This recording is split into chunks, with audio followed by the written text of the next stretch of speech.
వారం రోజుల్లో నియోజకవర్గం మొత్తంలో మొక్కజొన్న కొనుగోలు పూర్తి చేయాలని, లేకుంటే బీఆర్ఎస్ పార్టీ ఆధ్వర్యంలో రైతుల పక్షాన భారీ ఎత్తున నిరసనలు ఆందోళనలు చేపడతామని మాజీ ఎమ్మెల్యే పెద్ది సుదర్శన్ రెడ్డి అన్నారు. వరంగల్ జిల్లా నర్సాపేట నియోజకవర్గంలోని కొనుగోలు కేంద్రాలను పరిశీలించారు. ఈ సందర్భంగా మాట్లాడుతూ రాష్ట్ర ప్రభుత్వం కొనుగోళ్లపై ఎలాంటి జీవో విడుదల చేయకుండానే కొనుగోలు చేస్తున్నామని, మార్క్ఫెడ్ ద్వారా కొనుగోలు కేంద్రాలను ఏర్పాటు చేయించి రైతులను మోసం చేస్తున్నారన్నారు. తెలంగాణ రైతులు ఈసడించుకుంటున్నటువంటి సందర్భం. రాష్ట్ర వ్యాప్తంగా తెలంగాణ రాష్ట్ర ప్రభుత్వము ముఖ్యంగా మార్కెటింగ్ శాఖ వాళ్ళు పూర్తిగా విఫలం చెందారు. అసలు ప్రణాళిక లేదు, రైతులకు చెల్లింపులు లేవు. మార్క్ఫెడ్ సంస్థ కొనుగోలు చేస్తా అని చెప్పి ప్రకటన చేసింది తప్ప నడుస్తున్న సందర్భంగా బీఆర్ఎస్ ఎమ్మెల్యేలు గొడవ పెడితే మొక్కజొన్న కంకులను కూడా అసెంబ్లీ లోపలికి అనుమతించలేదు.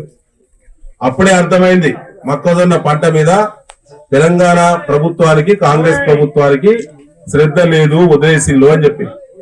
అయినా రైతులు నిలదీస్తారని చెప్పి ఇవాళ కాంగ్రెస్ పార్టీ మంత్రులు గాని, ఎమ్మెల్యేలు గాని మండలానికి ఒక సెంటర్ మాత్రమే ప్రారంభిస్తున్నట్టు ఫోటోలకు పోజులు ఇచ్చి ఇవాళ నిప్పుల మీద నీళ్లు చల్లేటువంటి ప్రయత్నం చేశారు.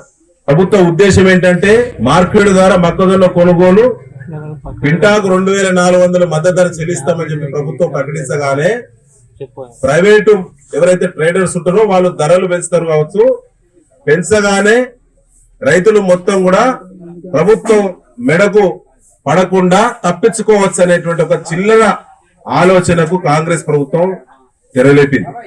ఈ మార్క్ఫెడ్ సంస్థ కొనుగోలు విషయంలో ఎన్ని టన్నుల కొనుగోలు చేస్తారు, దిగుబడి ఎన్ని లక్షల టన్నులు వస్తుంది, కొనుగోలు చేసినటువంటి పంటను ఎక్కడ గోదాములలో నిల్వ ఉంచుతారనేటువంటిది గోదాము స్పేసు నిర్ణయం జరగలేదు ఇప్పటివరకు. ట్రాన్స్పోర్ట్ సక్రమంగా లేదు ఇప్పటివరకు.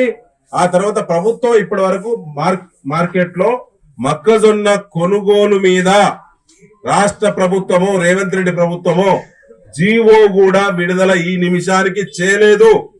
నేను ఛాలెంజ్ చేసి కాంగ్రెస్ పార్టీ ఈ జిల్లా మంత్రులకి, కొండా సురేఖ గారు, సీతక్క గారు, స్థానిక ఎమ్మెల్యే దొంతి మాధురెడ్డి గారికి నేను ఛాలెంజ్ విసురుతున్నా. పంటల ప్రొక్యూర్మెంట్ విషయంలో, కొనుగోలు విషయంలో జీవో విడుదల చేయకుండా కొనుగోలు చేయడం అంటే మీ ఉద్దేశమే రైతులను ముంచడము. రైతులను పిచ్చోళ్ళు అనుకుంటున్నారు మీరు. రైతులు ఎగబడితే మీరు తిరగలేరు.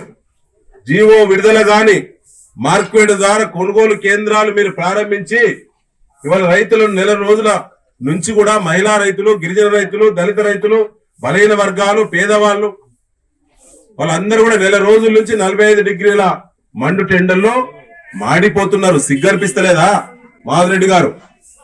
ఇవి మీ సమీక్షలు. ఇవి జిల్లా కలెక్టర్ గారు మీ పనితీరు పట్ల సమీక్షించుకోండి.